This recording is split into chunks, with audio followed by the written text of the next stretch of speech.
अल्लाह वधे सवे असा गरीब से मेरा मुर्स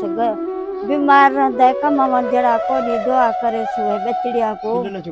अल्लाह वधे सवे मेरे को नलकड़ा मार दे सो पानी दे दुखे से बचा अल्लाह खुश करे सवे आबाद हो सो सारी दुआ ना असा को पानी दा ढुकड़ा दे सो सवाब मिल सवे।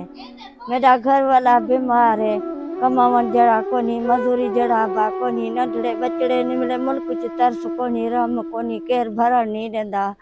मुल्क मिले देखदा पई केड़ा चीज अब अल्लाह वधे सवे अब आसा को घर च मरवा दे सो तो तुसा को दुआई करे सो अल्लाह वधे सवे अल्लाह खुश करे सवे बच्चा को दुआई करे सुवे अल्लाह आबाद करे सवे अब आसा को ताकत कानी का मरवा दी अल्लाह वधे सवे दुआ करे सुवे तुसा मरवा दे सो दुआड़ी करे सुवे बच्चा को हिदायत रब देसी तुसा को तौफीक देसी मेरे पानी पीसू दुआ करे सुवे अल्लाह वधे सवे अल्लाह खुश करे सवे परेशानी है पानी दी नलके दे कर दुखे से बेदे वेंदे से पानी भरण कदा मांदा है देंदे नत वाल मोटे आंदे से अल्लाह खुश करे सवे रब साई वधे सवे तुसा को दुआ करे सु नंढड़े बचड़े न मिले मुल्क जराम कोनी को।